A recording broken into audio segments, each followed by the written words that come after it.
continuación nos adentraremos en el inquietante mundo de las historias urbanas. Relatos nacidos en las calles, en los rincones oscuros, y que muchos aseguran haber vivido en carne propia. Ponte cómodo, apaga las luces, y acompáñame a descubrir lo que se oculta detrás de cada historia. Si te gusta este tipo de contenido, deja tu like, comenta y suscríbete a Ecos de lo Macabro. Lo que está a punto de escuchar fue relatado por una persona de carne y hueso. Hay momentos en los que los vivos y los muertos comparten el mismo espacio sin saberlo. Si alguna vez has sentido que no estás solo en un lugar vacío, quizás ya lo has vivido. Esta historia sucedió de noche, en un taxi, con una pasajera que no debería haber podido subir. Don Lucio llevaba más de 20 años manejando su taxi por las calles de la ciudad. Conocía cada bache, cada semáforo descompuesto, cada esquina mal iluminada. Era de esos hombres que no se asustan fácil, que han visto de todo desde el asiento del conductor. Peleas de parejas, gente llorando sin razón aparente, borrachos que confunden su carro con el de algún familiar. Para él, la noche no tenía secretos, o eso creía. Era cerca de la medianoche de un martes cuando recibió una llamada por la aplicación. La dirección no estaba lejos, así que aceptó sin pensarlo mucho. Mientras se acercaba al domicilio, notó algo que le llamó la atención. En la puerta principal de la casa colgaba una corona de flores blancas. Sabía bien lo que eso significaba. Alguien había muerto ahí dentro, o al menos ahí se estaba velando a alguien. Pensó en cancelar el viaje, pero ya estaba casi frente al lugar y no quería perder la tarifa. Detuvo el carro despacio, con el motor encendido esperando que saliera el pasajero. Fue entonces cuando vio a los niños. Eran dos, un niño y una niña, de unos 7 u 8 años quizás, parados justo en el umbral de la puerta. Estaban bien vestidos, con ropita oscura, y miraban hacia adentro de la casa como despidiendo a alguien. En ese momento salió una señora mayor, cargando una pequeña bolsa negra caminando despacio. Los niños se volvieron hacia ella y le dijeron casi al mismo tiempo, con vocecitas claras que don Lucio alcanzó a escuchar desde el carro: «Adiós, abuela, te vamos a extrañar, vuelve pronto». La señora no respondió. Se subió al taxi sin decirles nada. Don Lucio la saludó con cortesía y le preguntó a dónde se dirigía. Ella dijo que a la central de autobuses. Le dio la dirección con voz apagada, casi en susurro, y él arrancó.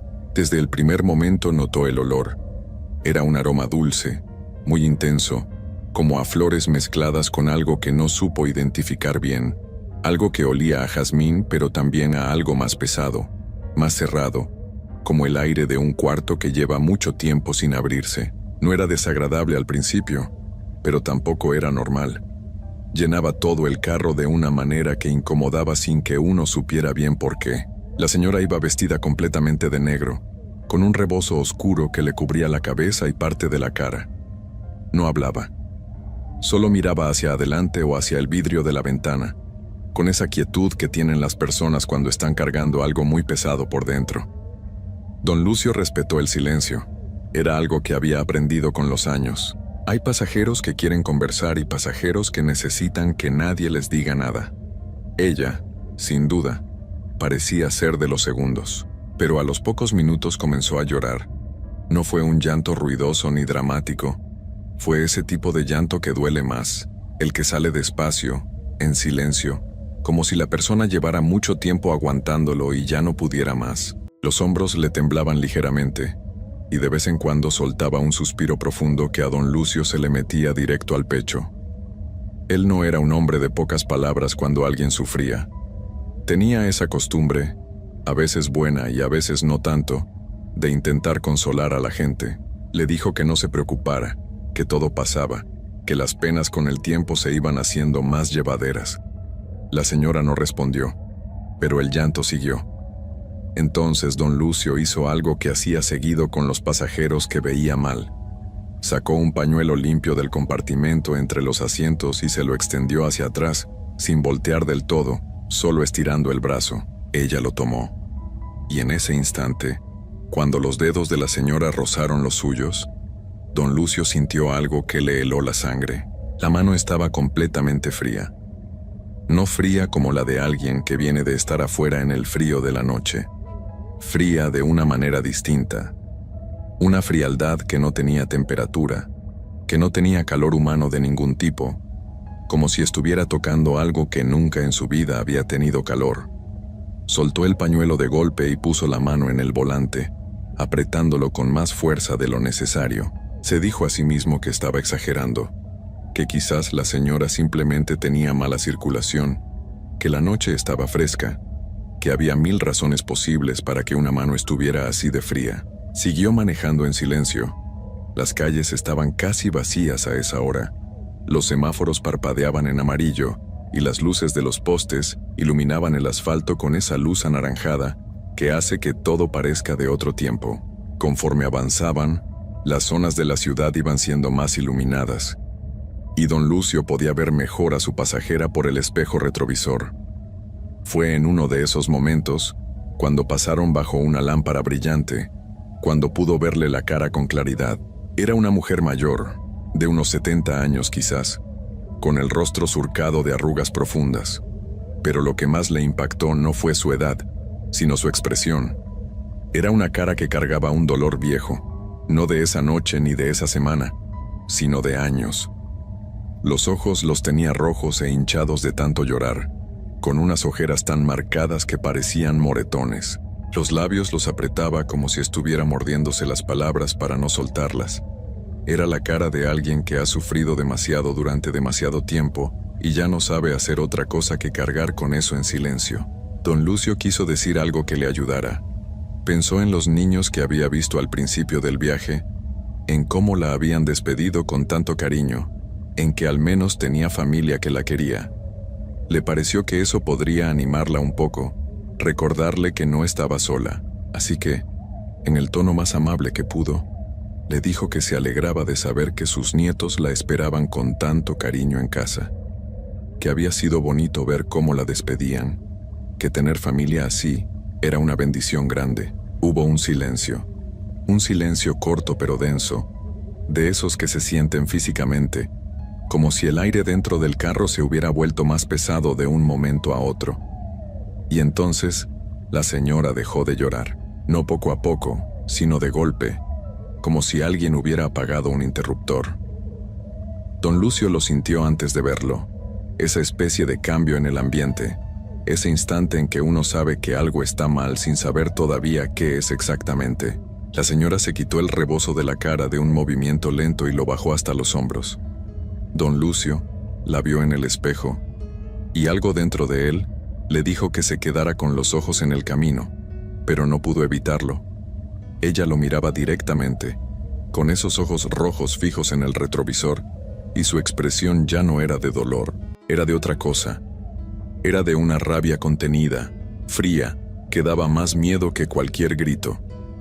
Con voz pausada, muy seria, le preguntó al conductor cómo se atrevía a decirle que había visto a sus nietos. Le preguntó qué había visto exactamente. Le preguntó que describiera a los niños. Don Lucio, sin entender bien por qué sentía tanto miedo en ese momento, describió lo que había visto. 2 niños en la puerta, un niño y una niña, vestidos de oscuro, que la habían despedido con esas palabras. La señora lo escuchó hasta el final, sin interrumpirlo. Luego cerró los ojos un momento, como quien recibe un golpe y necesita un segundo para recuperarse. Y cuando los volvió a abrir, ya no lo miraba con rabia. Lo miraba con algo peor. Lo miraba como quien ya no tiene nada que perder. Fue en ese instante cuando el olor cambió. El aroma dulce a jazmín que había llenado el taxi desde el principio se transformó en algo completamente distinto, en un olor fuerte y desagradable que le revolvió el estómago a don Lucio, un olor a humedad y a tierra y a encierro, a algo que llevaba mucho tiempo sin ver la luz. Tuvo que abrir un poco la ventana para no sentir que se ahogaba. Las manos le temblaban sobre el volante. La señora habló entonces con esa misma voz quieta y rota. Le dijo que sus nietos habían muerto hacía 10 años, que también habían muerto su hijo y la esposa de su hijo, todos juntos, por culpa de unos negocios muy malos en los que su hijo se había metido sin que ella pudiera hacer nada para evitarlo. Le dijo que lo que quedó de ellos estaba esparcido por esa casa, que nunca los pudieron enterrar como Dios manda, que nunca hubo un funeral de verdad ni una tumba donde ir a rezarles, que todo lo que ella podía hacer era ir seguido hasta esa casa, dejar flores y dulces, hablarles en voz baja y esperar que de alguna forma la escucharan. Le dijo que a veces sí los veía, o los escuchaba. Una voz, unos pasos, una presencia que ella reconocía aunque no pudiera verla bien. Pero que esa noche, cuando salió de la casa, no había sentido nada de eso. Esa noche la casa estaba en silencio, sin señales, sin voces, sin nada. Y eso era lo que la había hecho llorar así en el taxi. Creer que esa noche sus nietos no habían estado ahí para despedirla. Por eso no entendía, le dijo al conductor. ¿Cómo era posible que un hombre que nunca los había conocido, que no tenía ninguna razón para verlos, que ni siquiera sabía que existían, los hubiera visto con tanta claridad parados en esa puerta? Lo miraba como si él tuviera la respuesta a una pregunta que la atormentaba desde hacía 10 años. Pero don Lucio no tenía ninguna respuesta. Solo tenía miedo. Un miedo que no sabía dónde poner, que le apretaba el pecho y le secaba la boca. Llegaron a la central de autobuses sin que ninguno de los dos volviera a decir una sola palabra. Don Lucio detuvo el carro y se quedó mirando al frente, con las manos todavía en el volante. La señora recogió su pequeña bolsa, abrió la puerta y bajó despacio. Antes de cerrarla, se volvió a ver al conductor por última vez. Él apenas pudo decirle que lo perdonara, que no había querido hacerle daño con lo que dijo. Ella no respondió. Solo lo miró un momento más. Luego cerró la puerta y se alejó caminando entre la gente de la terminal, hasta que se mezcló con las sombras y desapareció. Don Lucio se quedó estacionado ahí un buen rato sin atreverse a arrancar. No aceptó más servicios esa noche. Manejó hasta su casa con las ventanas abiertas aunque hacía frío, tratando de sacar ese olor que le parecía que todavía flotaba en el taxi. Cuando llegó, se sentó en la banqueta frente a su puerta y estuvo fumando solo hasta que salió el sol. Esa fue la última vez que trabajó de noche, y cada vez que alguien le pregunta por qué cambió su turno, él dice que ya le tocaba descansar. Pero los que lo conocen bien saben que no es eso. Saben que desde aquella noche, don Lucio le tiene miedo a los velorios, a las coronas de flores en las puertas, y sobre todo, a los niños que se despiden en la oscuridad. Hay objetos que la gente deja en caminos oscuros con una intención muy clara, y hay encuentros que uno no puede deshacer una vez que ocurren. Escuche con atención, y si después de esto siente que algo lo observa, no se dé la vuelta. En el estado de Veracruz, entre caminos de tierra y potreros que se pierden en la oscuridad, existe una zona que los lugareños conocen bien aunque prefieren no mencionar de noche. El municipio de Úrsulo Galván es un lugar tranquilo de día, con sus campos de pasto verde y sus ranchos ganaderos, pero cuando el sol se oculta y la niebla empieza a bajar desde los cerros, esos mismos caminos se convierten en algo completamente distinto. No hay luz, no hay señal de teléfono, solo el ruido del viento entre los árboles y el sonido de los propios pensamientos. Es en ese tipo de lugares, lejos de todo y de todos, donde ciertas cosas suceden, cosas que la gente que las vive no siempre se atreve a contar. Lo que se narra a continuación es uno de esos testimonios, uno que llegó de manera inesperada, que nadie buscó y que, sin embargo, cambió para siempre la vida de dos personas de la misma familia. Una historia que comenzó en un puente solitario, en medio de la nada, y que terminó de una forma que nadie pudo haber imaginado. Germán llevaba más de 20 años manejando en carretera. Era transportista de oficio, un hombre de pocas palabras y muchas horas al volante. Conocía las rutas del estado como la palma de su mano, y nunca le había tenido miedo a la noche ni a los caminos largos. Para él, manejar de madrugada era simplemente parte del trabajo. Esa noche en particular, había tomado una ruta secundaria porque las autopistas principales estaban cerradas por las lluvias. El agua había caído con fuerza durante horas, y los baches en los caminos de terracería hacían todo más difícil. Iba solo, como casi siempre. La radio no agarraba señal desde hacía un buen rato, y el único sonido era el motor del camión y la lluvia golpeando el parabrisas. Llevaba varias horas conduciendo cuando sintió la necesidad de detenerse. Se orilló a un lado del camino, justo antes de un puente de concreto viejo que cruzaba sobre un río pequeño. El lugar estaba completamente oscuro. Bajó del camión, hizo lo que tenía que hacer y regresó a la cabina sin demora. Pero en el momento en que subió y cerró la puerta, algo cambió. No era un sonido, no era un movimiento, era una sensación, como si el aire dentro del camión se hubiera vuelto más pesado de golpe, como si el espacio en la cabina, que siempre había sido suyo y solo suyo, de repente lo estuviera compartiendo con alguien más. Germán no era hombre de asustarse fácilmente, pero esa noche, algo en él se detuvo. Miró hacia el asiento del copiloto. Nada. Miró hacia atrás, a la parte trasera de la cabina. Nada tampoco. Pero cuando levantó la vista hacia el espejo retrovisor, la sangre se le heló. No vio nada con claridad. No fue una imagen nítida. Fue más bien una forma, una silueta, algo que en ese instante su mente tradujo como la figura de una mujer muy anciana, sentada justo detrás de él. No dijo nada, no gritó. Arrancó el camión y no paró hasta llegar al siguiente poblado. Esa noche no le contó nada a nadie. Pensó que era el cansancio, que eran los nervios, que era la falta de sueño. Pero en el fondo, algo le decía que lo que había sentido en ese puente no tenía explicación sencilla. Los días que siguieron fueron extraños desde el principio. Germán comenzó a sentirse mal. No era un malestar común, de esos que se van con descanso y agua. Era algo diferente. Empezó a perder peso de forma muy rápida, sin razón aparente. Su cara, siempre morena y de buen color, se fue poniendo pálida. Dejó de comer porque cada que intentaba hacerlo, el estómago se le revolvía. Vomitaba seguido, y tenía malestares que no lo dejaban estar tranquilo, ni de día ni de noche. Su familia se preocupó desde la primera semana. Lo llevaron al médico, pero los estudios no mostraban nada grave. El doctor no encontraba una causa clara para ese deterioro tan acelerado.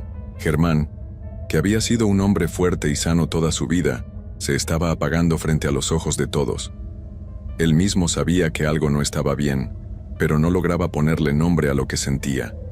Había momentos en que miraba al vacío, como si su mente estuviera en otro lugar, como si una parte de él ya no estuviera del todo ahí. Rosa María, su esposa, pasaba las noches en vela cuidándolo, rezando, pidiéndole a Dios que su esposo se recuperara. Pero Germán no mejoró. Exactamente 7 días después de aquella noche en el puente, Germán murió. Así, sin más explicación que la que los médicos pudieron dar, que tampoco fue mucha. Su partida dejó a la familia destrozada, llena de preguntas y sin ninguna respuesta. Rosa María quedó viuda de la noche a la mañana, con los hijos y el dolor de no entender qué había pasado. Todos lloraron, todos se preguntaron lo mismo. ¿Qué le había ocurrido a ese hombre que siempre había sido tan sano, tan fuerte, tan lleno de vida? Nadie tenía una respuesta. Nadie, excepto quizás el hijo mayor, que se llamaba Rodrigo. Él había escuchado a su padre hablar en sus últimos días, en momentos de delirio, mencionando el puente, la oscuridad, algo que lo seguía. Rodrigo no lo olvidó, no pudo. Y meses después, cuando el dolor se asentó y las preguntas seguían sin respuesta, tomó una decisión que cambiaría también su propia vida. Regresó al lugar donde todo había comenzado. El viaje hasta aquel puente en los caminos de Úrsulo Galván no fue fácil. Rodrigo no conocía bien la zona, pero con la información que le había dejado su padre y la ayuda de alguien que conocía esos rumbos, logró llegar. Era de tarde cuando bajó del carro y caminó hasta el borde del puente. El lugar era exactamente como lo había imaginado. Oscuro, solitario, rodeado de vegetación tupida y con el sonido del agua corriendo abajo. Caminó despacio por el lateral del camino, buscando sin saber exactamente qué. Fue entonces cuando lo vio, tirado entre los matorrales, casi oculto por las hojas. Había una bolsa negra de plástico, amarrada con una cuerda. Rodrigo se detuvo. Algo dentro de él le dijo que no la tocara, pero la curiosidad y el dolor de haber perdido a su padre pudieron más. La recogió con cuidado y la abrió.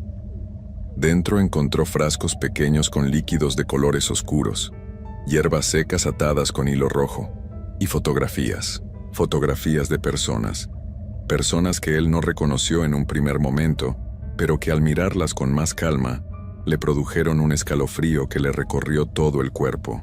Una señora de edad que vivía cerca del puente y que los vio llegar se acercó a hablarles. Cuando vio la bolsa, su cara cambió de inmediato.